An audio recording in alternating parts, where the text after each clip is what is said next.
Splinterforge is a revolutionary blockchain-based video game that allows players to take their existing assets from a completely separate video game and cross them over into the Splinterforge ecosystem to begin playing and earning rewards.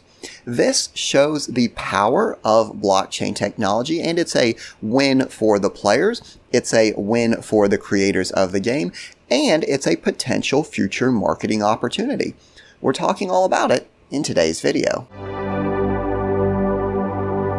Hey everyone, and welcome back. This is the Part-Time Economist, and in today's video we are talking all about crossovers in blockchain-based video games. So before we start the video, obviously I do want to say it's not financial advice. I'm not telling you what to invest in or to invest at all, anything like that.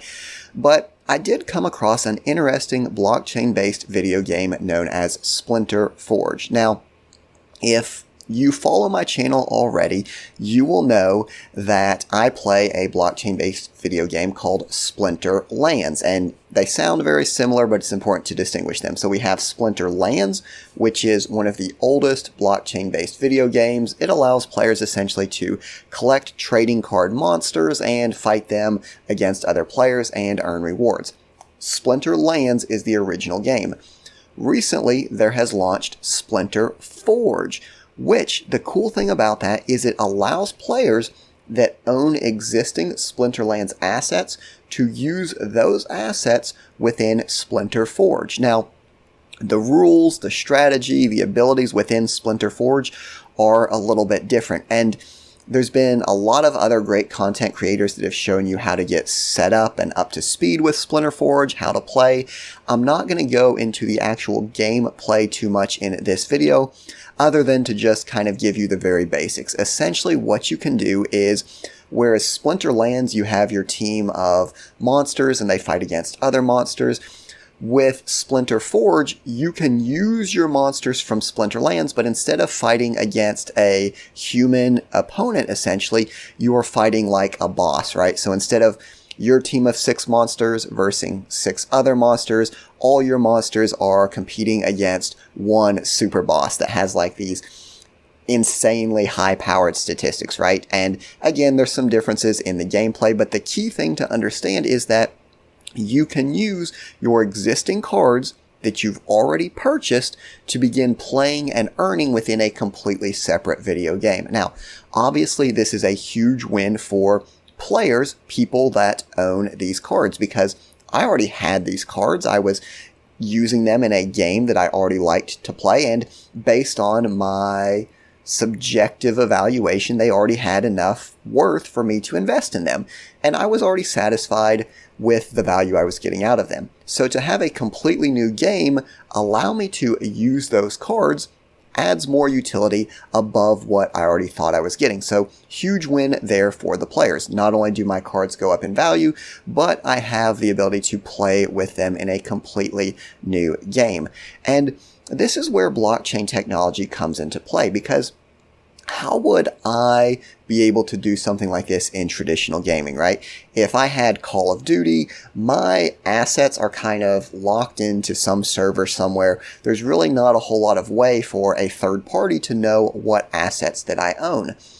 Because blockchain technology is based on a transparent, decentralized public ledger, whatever assets that I own in one game are viewable by anyone that has access to the blockchain. So any game can create itself and say, we're going to let players from this game or that game use their assets because they know what assets that you have. So obviously that is really cool for players, but how does this work for Splinterforge? How does this work for the creators of the game? Again, I'm not an expert here. I've not played it a whole lot, but essentially, you can use your existing Splinterlands cards, right? So players like me say, hey, this is an easy way to earn a little bit extra, or maybe not even earn, but try something new out. And we play with our cards because really there's no risk. We already own these assets. But here's where the kicker comes into play. You can play using your existing Splinterlands assets, but Splinterforge also sells their own assets that may have unique characteristics or unique perks or power-ups that are just going to be more suited to their specific game. So they kind of, and I don't want to say they get you, right, because it's not by any stretch hidden or sneaky. They give you the ability to start playing with assets that you already have, and you try out the game, you like it, you say, hey, I want to do a little bit better. I want to move up. I want to have some more powerful assets. Well, what do you know? They have some more powerful assets to sell you. So it works for you as a player. Even if you never play the other video game, you know some people are, they might want your cards, so your card value could go up. At the very least, just having another option is always a good thing. And then for the creators of Splinterforge, they know it doesn't cost them anything to let people come in and play the game for free. But if they can only get 5%, 1% of the people that come in and kind of use this trial system and end up purchasing their assets, then it is a win for them.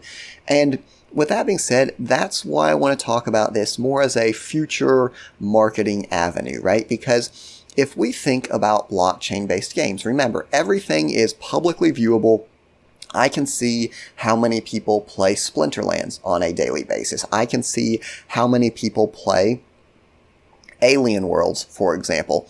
All I have to do if I'm creating a new blockchain-based video game is develop something somewhat similar and target the appropriate fan base. So Alien Worlds, right? It's all about space exploration. It's all about mining. So if I was creating a game, I could say, hey, if you have these Alien World assets, you are welcome in our game. We kind of have a similar genre. And best of all, you can use your existing assets, right?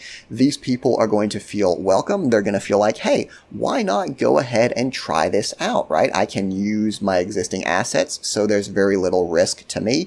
And again, even if I can only get a small fraction of them to buy my assets for those increased power-ups, it's still a win for me. So I just thought that was really interesting, something to bring up. Obviously not financial advice. Obviously I am not an expert marketer, but that's the first thing that came across my mind. Obviously, if you are interested more in Splinterforge, there's some great other content creators out there that you can follow. I will throw up some screenshots of their pages so you can check them out. Go ahead and show them some support as well. But other than that, I appreciate you watching the video. I hope you got something out of it, and I'll see you next time.